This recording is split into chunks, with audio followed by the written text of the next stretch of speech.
Hey, welcome to Graphic Policy Television GPTV. I'm Brett. In my hands is the trade paperback for Red Atlantis, the comic series published by AfterShock. This was a fairly interesting one for multiple reasons. It's written by Stephanie Phillips. Robert Carey is the artist. Rosh is the colorist. Troy Peteri is the letterer. Jan and Victoria Neumann and Nicholas Leeds is the created the story. Alright, so this collects the 5-issue series, and it's an interesting one. So the story kicks off with an attack on Election Day, and all these people wind up going into violence and hurting each other. And this happens across the U.S., so leads the FBI to come down to what they think are terrorists, and specifically these Russian terrorists.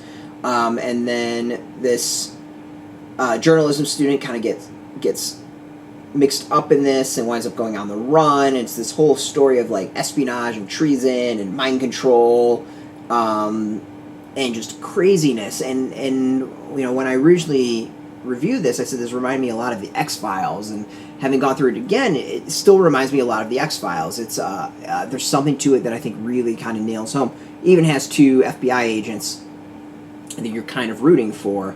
There's a lot I like about Red Atlantis. This is actually, it's a really entertaining series. If you dig the X-Files and you dig those series, you're gonna like this. Like, it's just, it fits that vibe really well.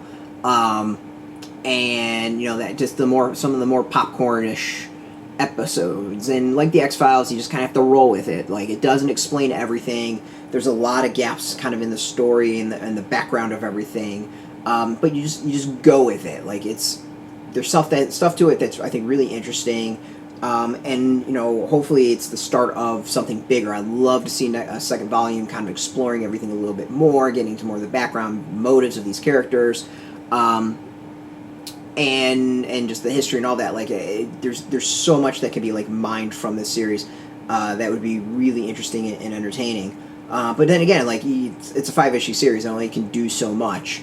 And it keeps it really focused on the pacing, the action, and keeping the characters moving, and it does it really, I think, does that very, very well. So think of it, it's kind of like an X-Files, but from the perspective of the fugitive. So Mulder and Scully are there, but you're really focused on oh god, what was his name? Not Ben Richards. What was the Ben Richards running man? Dr. whatever the hell his name is. Yeah, you know what I'm getting. Like, it's from that person's perspective on the run, and then every so often we kind of get the weirdness of the X-Files there.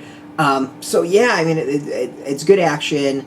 There's some really intriguing stuff. Like, it definitely choppy at parts and doesn't quite stick the landing completely overall, but it's still really entertaining. Like, this is just a good sit back, enjoy, turn your brain off enjoyment. Like, this isn't one that I think to really kind of nitpick and go through tons of details.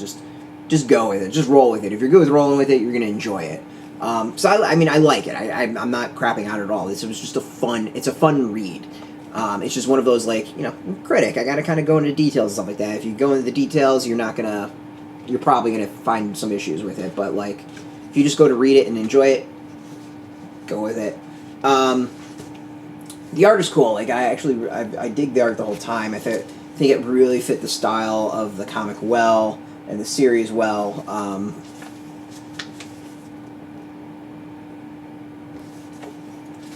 You know, I think overall it just really, it works. And again, it works because also is like, it feels like an X-Files comic. So the style to me reminds me of an X-Files comic. So, you know, hey, it fits really, really well like that. There's some back material as well. We get some covers, and then there's some interviews in the back with the creators, and then yeah, with a lot of the the creators and the art and stuff like that. It's cool. It's some good stuff.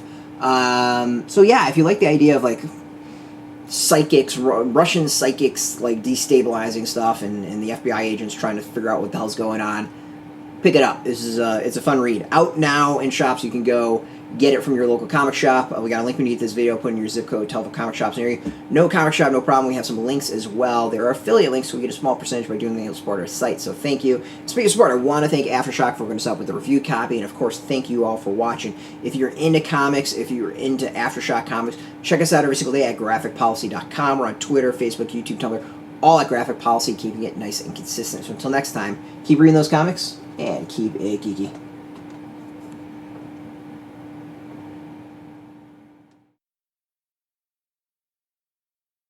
Hey, thanks for watching the previous video from Graphic Policy Television. Just by watching, you help support our site. Thank you so much. Now, if you're watching these videos, you probably care about geeky things like movies, television, comic books, toys, games, video games, you name it. You can go and subscribe right now to our YouTube channel to stay in touch and catch all the new videos, or check out our website at graphicpolicy.com. There's a nice link on this end of the video. But as always, thank you for watching. Keep on rocking and keep it geeky.